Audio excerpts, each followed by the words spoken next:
Olá, tudo bem com vocês? Esse é o Popular Podcast, eu sou o André Luiz, meu parceiro Alexandre Crunch. Roda a vinheta!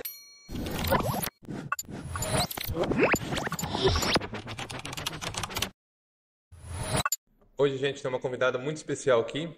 Ela é psicóloga, palestrante, teóloga. Tenho a honra de receber aqui Andreisa.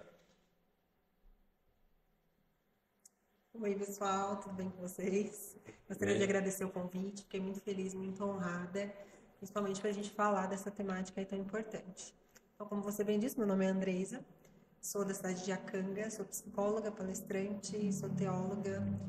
Tive ali com o pezinho na faculdade de artes cênicas também. Sou mãe de um garoto lindo de 16 anos que está jogando bola. No Qual o time futuro aí. dele? Ele está jogando no Pindamonhangaba, disputando o Campeonato Paulista atualmente. Para a gente começar a entender um pouco mais sobre tudo que você faz, eu queria saber qual que é a relação que você pegou de ser teóloga e psicóloga. Como é que uniu essas duas funções? A teologia e a psicologia. Depois a gente fala de artista, de cinema, enfim. Sim, duas coisas extremamente importantes, né? Porque, assim, a gente como ser humano, nós somos um ser biopsicossocial. Então, essa integração, ela precisa estar em conformidade. A gente precisa ter um equilíbrio em todas as áreas da nossa vida.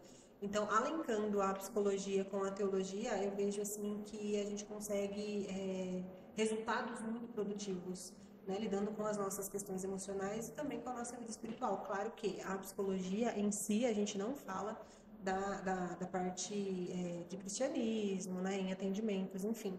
Mas a gente entendendo o ser como um todo, a gente consegue alencar bastante coisas para um desenvolvimento saudável do ser humano. Encaixando a psicologia, eu sei que você trabalha hoje com mais no fundamental, com alunos de escola fundamental municipal, correto? Sim, isso. E o que você conseguiu agregar para eles na questão de psicologia? É muita loucura, criançada na sala, brigas de mãe, você pega, fica chutando a salinha, tipo, aconteceu isso em casa e você tenta regular a casa dele, como é que funciona? Sim, na verdade, assim, a educação ela abre um leque muito grande, né, para essas questões da psicologia, principalmente nesse momento pós-pandemia que a gente vive, onde acentuou-se muitas coisas e, inclusive, apareceram vários transtornos.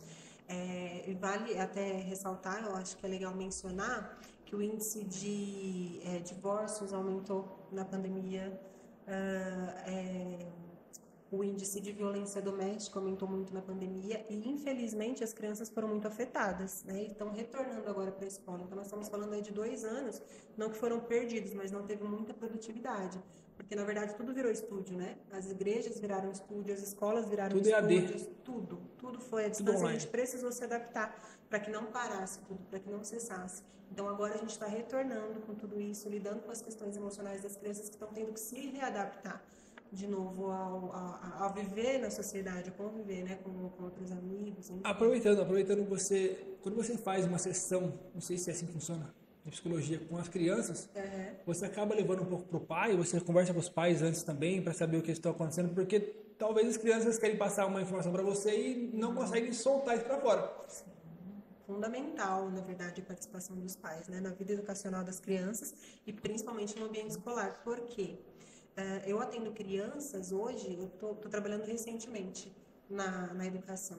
Então, eu atendo crianças ali de 7 a 10 anos, né, que são de segundo ao quinto ano, nessa faixa etária, mais ou menos. Então, assim, as crianças, elas passam bastante tempo na escola, um período de 4 ou 5 horas. Então, eles convivem bastante com os professores, com os coleguinhas da sala, e ali eles conseguem manifestar algumas coisas que acontecem, às vezes, em casa, e que os pais não conseguem identificar. Então, é muito importante, por exemplo, os pais participarem de reuniões escolares dos filhos, os pais estarem presentes quando são convocados, porque essa participação dos pais com a educação dos filhos é fundamental. Por quê? Porque a gente fazendo essa junção, a gente consegue olhar a criança como um todo. Porque tem-se uma visão muito equivocada do que é ser criança. A gente sempre acha que a criança é um mini adulto. Então a gente acha que só precisa amadurecer e crescer e esquece que a criança ela é influência do meio. A personalidade ela se dá a partir do meio em que ela vive, da sociedade que ela convive e principalmente dessa interação da família. Então é muito importante quando a gente identifica alguma coisa trazer os pais para a gente conhecer também o contexto familiar. Por quê? A gente até consegue desenvolver um bom trabalho ali no contexto escolar, né? Identificando, né? Trabalhando também com os professores, que é fundamental e muito importante. Porém, esse trabalho ele não pode ser descontinuado. Ele precisa haver uma continuidade dentro do contexto do lar também, para que a gente consiga desenvolver essa criança de uma forma mais saudável. E você foi conselheira do tutelar, né? Isso. Como esse trabalho te ajuda na psicologia? Ajuda muito. Na verdade, assim, a gente nunca deixa de ser psicólogo, né? Em todos os lugares, na verdade, que a gente atua. Então, assim... Conselho tutelar, a palavra já fala conselho, né? Você está dando um conselho para alguém, né? Agora, você agregando um psicólogo dentro é um conselho de uma psicóloga. Sim. Ou nada a ver, o conselho é mais para cuidar Eu vou tentar te explicar mais ou menos como funciona. Eu não entendo muito, tenho criança em casa, mas eu não passei psicólogo. Acho que o pai precisa passar psicólogo. O conselho tutelar na prática. O que é o conselho tutelar? O conselho tutelar, ele trabalha na garantia dos direitos dos direitos da criança e do adolescente. Então, muitas pessoas têm uma visão equivocada do que é o conselheiro tutelar. Então, às vezes... Acho que é babado das crianças. Se der errado, fala pro conselho e resolve. Isso. Então, assim, por exemplo, o que acontece muito na prática? Por exemplo, vamos supor que você tem um filho adolescente. Onde que é o rolê aqui? Onde que os adolescentes saem? A praça. Vão na praça à noite e esse adolescente ou essa criança é pego com bebida, né? E a gente sabe que, assim, a venda da bebida é crime, né? Mas o consumo, infelizmente, não. E a fiscalização precisa ser feita pela vigilância. Mas aí eles acabam também dando esse papel para o conselheiro tutelar. Então, o que acontece? Ao invés de chamar esse pai ou essa mãe que está à noite em casa, eles querem chamar o conselho tutelar. E a responsabilidade é do pai e da mãe. Então, acaba tirando essa responsabilidade, onde o atendimento inicial é dado pelo conselho tutelar, e isenta a responsabilidade do pai, que já chega lá, a situação já acalmou, né? Enfim, outra situação que acontece bastante também. Às vezes, os pais identificam que tem alguma festa, alguma baladinha aí, algum open bar, como tem essas festinhas atualmente, eles não proíbem os filhos de irem. Eles dão um jeito do conselho tutelar barrar a festa. Vai ter uma festa assim, vai ter um monte de jovens, vai falar, filho, não foi porque o conselho barrou, aí fica chato para o conselheiro. Sim, então tem uma visão muito equivocada do que é ele passa a responsabilidade para o conselheiro. Exatamente, infelizmente. Então, assim, voltando, né, à pergunta, me ajuda muito porque eu conheço bastante a demanda do município, lá de Acanga. Eu fui conselheira tutelar durante 10 anos. Nossa! Consecutivos. Então, tem, sim, uma década, né, de experiência, um trabalho que eu amo, fazia com muito prazer. Então, assim, eu conheci muitas famílias que hoje eu atendo nas escolas. Muitos contextos familiares que hoje eu já consigo identificar na escola. Então, assim, tendo esse conhecimento me ajuda bastante a entender o contexto social dessa criança e como ajudá-los também, né? E também orientando a entidade escolar como um todo. Uma coisa que estava muito em alta, já aproveitando a questão de estar falando de escola e falando de psicologia, como você consegue lidar na parte psicológica das crianças o bullying nas escolas, porque é uma coisa que está muito em alta, já aconteceu muito também, foi muito grave, sim. Inclusive teve até nos últimos dias aí muitos ataques em escolas, provavelmente por causa de bullying. Sim, sim. Na verdade é que o bullying ele é um termo recente, né? O bullying ele sempre existiu. É um termo gringo. Agora, né? Ele sempre existiu nas escolas. E o que acontece? As crianças às vezes não sabem identificar exatamente o que é o bullying. Então, às vezes está numa rodinha de amigo, fala alguma piadinha, alguma coisinha que o amiguinho achou engraçado, já começa a dar risada e não percebe que está incomodando o outro colega. E isso vai afetando emocionalmente a criança ou o adolescente. Então, assim... Ele chega em você e fala, tia, tá me chamando de, sei lá, orelhão lá. Então, não se reportam necessariamente para mim. Geralmente vem os encaminhamentos. As crianças que eu tenho um pouco mais de aproximação agora, que já estão mais íntimos, que a gente já tem mais uma conexão maior, sim. Mas geralmente com o professor, com o inspetor que está sempre ali para atendê-los, né? Então, aí chega-se essa denúncia, né? Essa denúncia não, né? Essa demanda, falo denúncia por conta do Conselho Tutelar. Mas aí é interessante a gente trabalhar temas que às vezes eles desconhecem. Você consegue, só de olhar na cara de uma criança, saber ler lábios, sei lá, ler face, e falar, essa criança está passando por um problema em casa? Dá para identificar. Já aconteceu algum caso que você falou, nossa, isso aqui tá grave, eu vou ter que conversar com ela? É porque assim, quando a gente tem contato diariamente com a criança, a gente consegue notar, porque eles demonstram com facilidade. E é por isso que eu falei que é interessante a interação dos responsáveis com os pais, com a escola, com o ambiente escolar. Às vezes os pais são ruins, né? A criança até que é boa. Eu vou verdade. Vou falar a verdade. Bom, vamos tentar colocar isso de uma forma menos pesada. às vezes não é que o pai é ruim.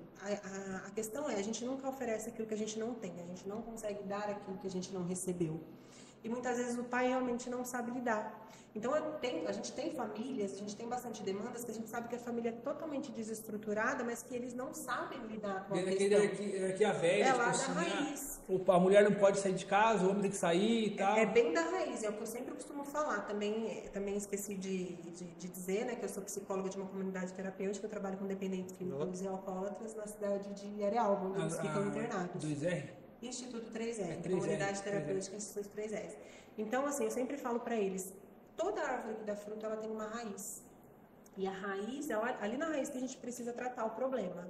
Porque ninguém nasce viciado, ninguém nasce alcoólatra, ninguém nasce fumando, né? Então, tudo desencadeia, tudo tem uma história. E essa criança que às vezes demonstra alguma situação dentro da escola, às vezes está acontecendo alguma coisa dentro de casa que os próprios pais não sabem lidar. Haja vista toda essa situação durante a pandemia mesmo. Que, assim, na verdade, os relacionamentos passaram a ficar mais intensos no sentido de que muitas famílias eram desconhecidas convivendo numa mesma casa, onde tiveram que passar mais tempo, né, conviver mais tempo juntos, e aí foi onde começaram todos alguns famosos se separaram também, então também. Se os famosos se separam, imagina nós, então. É porque, infelizmente, hoje na era da tecnologia, a gente vive um tempo muito ansioso, onde a gente olha muito a vida do outro. A vida do outro é interessante, mas a gente nunca sabe o que acontece. A gente só vai mostrar aquilo que é legal. Ninguém mostra a vida como é. Ninguém mostra os perrengues, né? Os por trás das câmeras. Só a parte boa. Só o que é legal. Talvez não tenha muito a ver com psicologia, mas já teve alguma criança que você vê algum bloqueio mental dela? Tipo assim, ela quer falar algo, mas não fala, e aí tipo, começa até a chorar porque não consegue soltar as emoções. Sim. E o espaço da psicologia, ele proporciona isso. Porque a psicologia nada mais é do que uma escuta. Né? E muitas pessoas acham assim que o psicólogo ele tem uma fórmula pronta, ele tem um jeito, e não é bem assim. A gente precisa só trazer à luz o próprio relato daquele paciente, daquilo que a pessoa está trazendo. O que a psicologia faz? A gente bagunça toda a casa para depois a gente ir organizando, colocando tudo no lugar. E isso é viver, isso é vida, porque cada fase que a criança vivencia é uma responsabilidade diferente, é uma mudança, eles vão crescendo, eles vão se desenvolvendo, então cada etapa é de um jeito.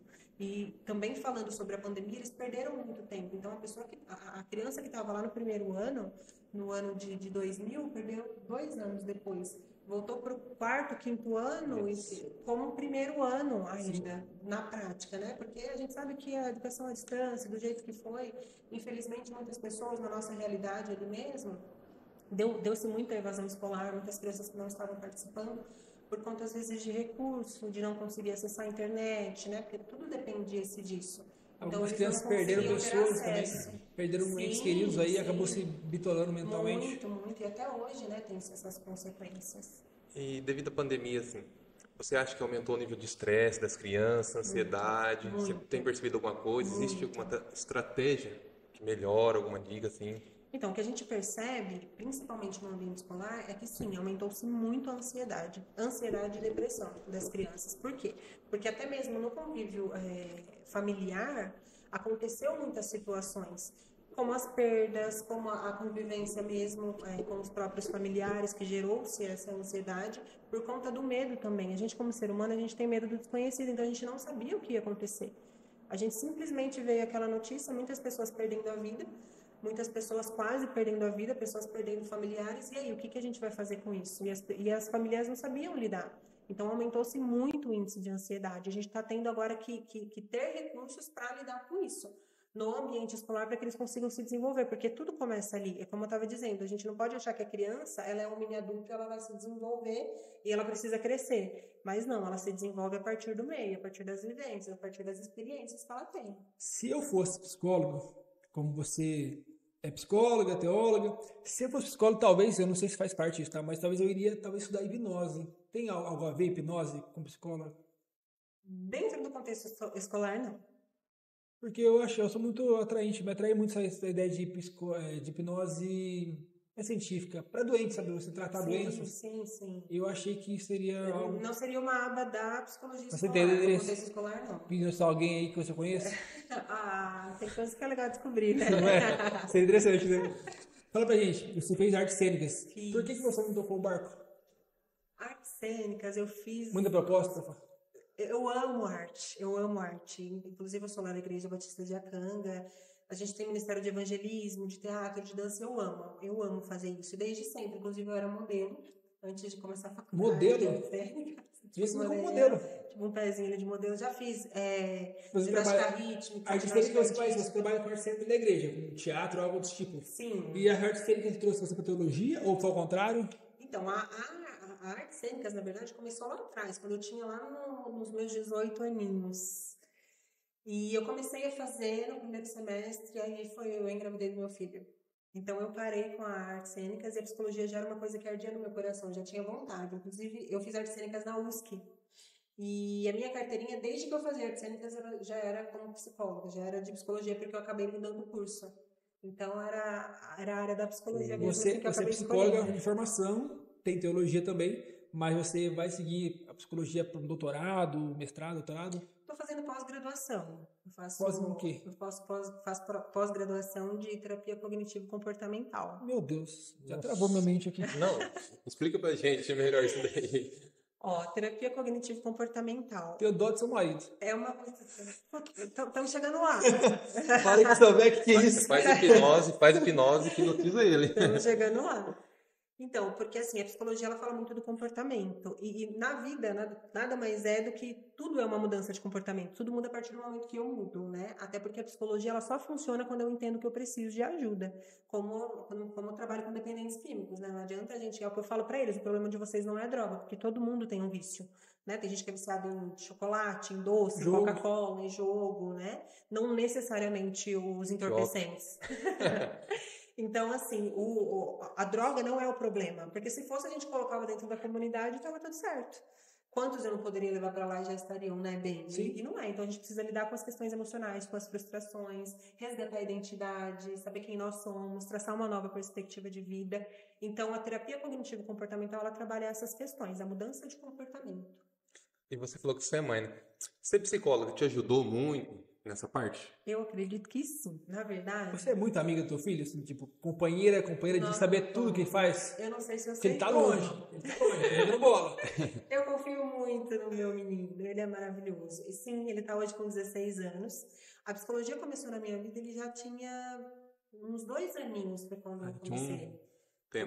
Foi quando eu comecei a psicologia. Ele, na verdade, foi o seu start, porque você estava fazendo artes cênicas, parou porque engravidou, e ele voltou depois para fazer uma coisa totalmente diferente. Uma coisa muito curiosa, quando eu descobri que eu estava grávida, eu tinha feito um teste, chama casting, para ser modelo numa agência em São Paulo. Eu estaria indo embora para São Paulo, eu descobri a gravidez e foi onde eu não fui. Mas eu sei que nada acontece por acaso. Por algum motivo ele veio para transformar totalmente a minha vida e mudou tudo aquilo que eu achava que... Na parte de teologia, você pode falar alguma coisa? Não sei se você pode. Posso. A teologia, assim, na verdade, ela veio para agregar muito, assim, na minha vida pessoal. Assim como a psicologia, né? E voltando só para eu concluir a resposta, como a psicologia me ajudou na maternidade. Então, meu filho ele era bem pequeno, só que aí quando a gente conhece o ser humano, quando a gente conhece as questões emocionais, eu acredito que fica muito mais fácil. Até porque a psicologia ela passou a fazer sentido quando começou a ser para mim, né? E quando a gente estuda a psicologia, principalmente quando chega na parte das patologias, a gente acha que a gente tem todos os transtornos, e a gente vai se identificando. Então, assim, o desenvolvimento infantil, né? Cada fase da criança, então ajudou muito, muito, muito. Você acha que a geração que você criou com o teu filho, sendo mãe, foi totalmente do que você foi criada como filha? Ou não? Você seguiu os mesmos padrões dos seus pais, você acabou criar do mesmo jeito? Olha, eu, graças a Deus, tenho pais ótimos mesmo. E trouxe muito daquilo, muita coisa, né? Porque é o que eu estava dizendo, a gente não dá aquilo que a gente não tem. Então, agrega muito. Só que a gente, como ser humano, a gente precisa melhorar todos os dias, né? Nós estamos aqui para melhorar todos os dias. Então, tudo que a gente aprende, que é o que eu sempre costumo dizer nas terapias, nas palestras e também na comunidade, tudo que a gente aprende no hoje tem mais a ver com o nosso amanhã, porque eu vou colocar em prática ou não. E depende de mim, né? Essa mudança acontecer. existe, vai existir, tá vindo por aí, ou já tá pronto algum livro teu, alguma coisa assim? Que você falou que é palestrante, quem palestrante conheço faz livros, né? Eu amo escrever, eu amo escrever. Inclusive no meu Instagram, segue lá, pessoal, _Andreisa Kermer, depois dá pra colocar lá. Vai A aparecer gente coloca. na descrição do vídeo. Isso. Segue lá. Eu amo escrever. Eu escrevo sobre tudo, eu escrevo sobre as minhas vivências, eu escrevo sobre temas. Então, quem sabe? Eu já pensei em desenvolver um livro, sim. Escrever no dia a dia ajuda o pessoal que está em casa, que veio da pandemia, está saindo agora, talvez escrever seu sonho, alguma coisa assim. Isso tem alguma correlação para Eu ajudar? acho que sim, porque assim, eu percebo que com a minha rede social eu consigo alcançar mais pessoas. E geralmente vem aqueles feedbacks positivos que é muito bom pra gente. Às vezes a gente escreve alguma coisa, a pessoa vem e fala, nossa, você Tem um parece direct que de falou socorro? comigo hoje. Existe Help me. Aparece muito. Socorro! Aparece muito. Imagina. Aparece. Porque eu gosto de gravar vídeos também. Preciso. É você unir artes cênicas com a internet, que hoje é o maior canal hoje para você comunicação. Já tem a parte de psicologia dentro de uma página, imagina que seja seu Instagram. Sim, E eu acho que se você gerar um livrinho aí, vai render bons frutos também. tem. Acho que tem uma boa história. Que leitura é um negócio da hora. Eu tô lendo um livro chamado Eu- Inteligência Emocional, Bom. sobre psicologia. Cara, é muito da Muito hora. bom.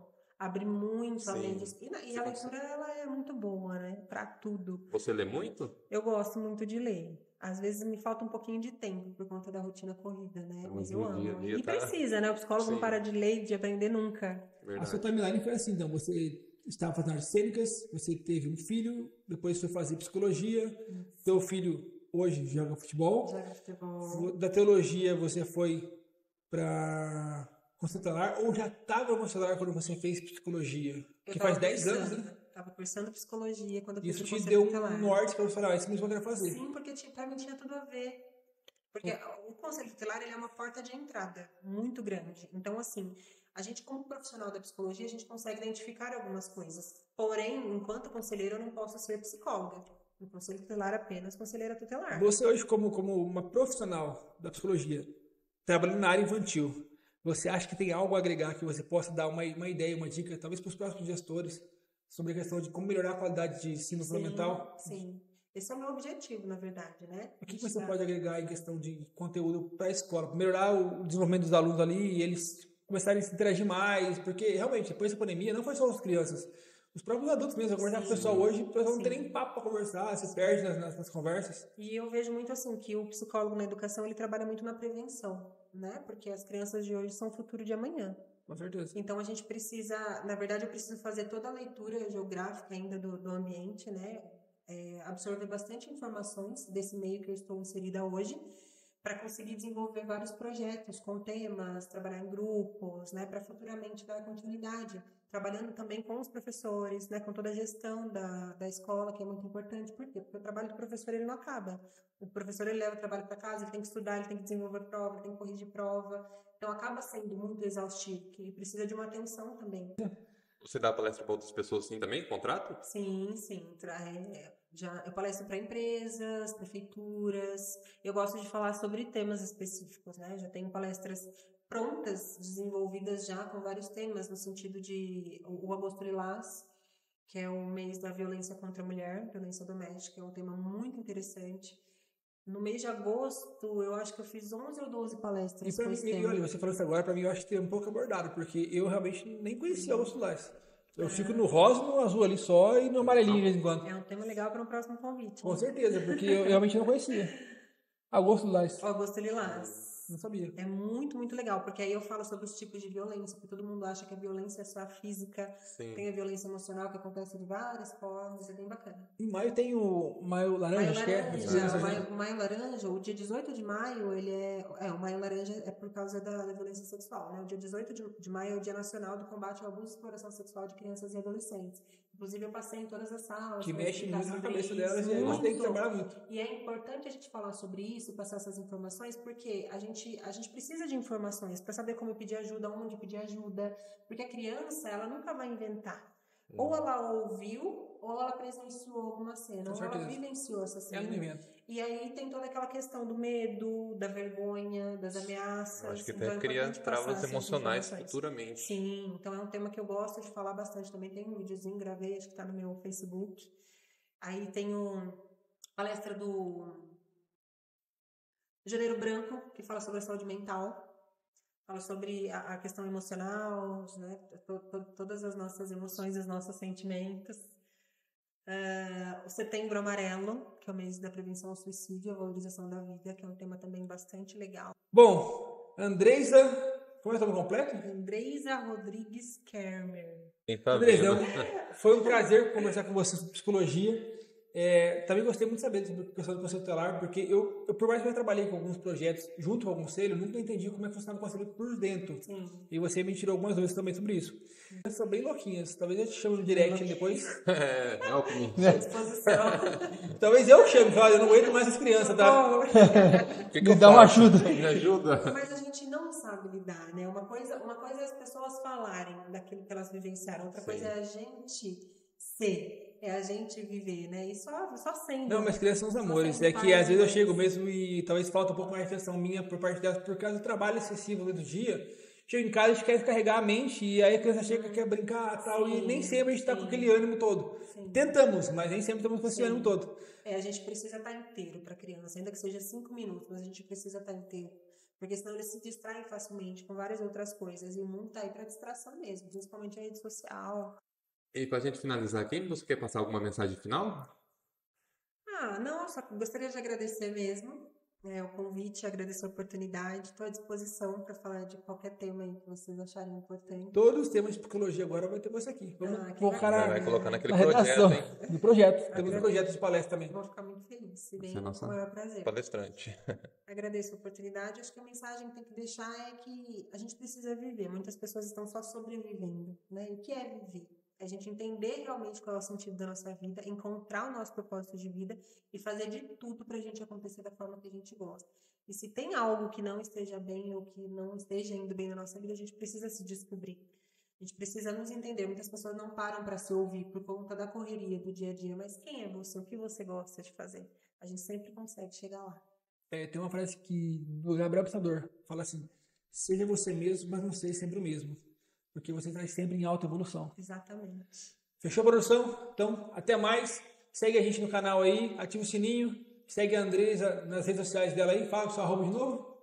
@psico_Andreisa Kermer. E qualquer coisa, chama um direct lá que já tá pegando. Valeu? O Branco vai estar na descrição, todas as redes sociais.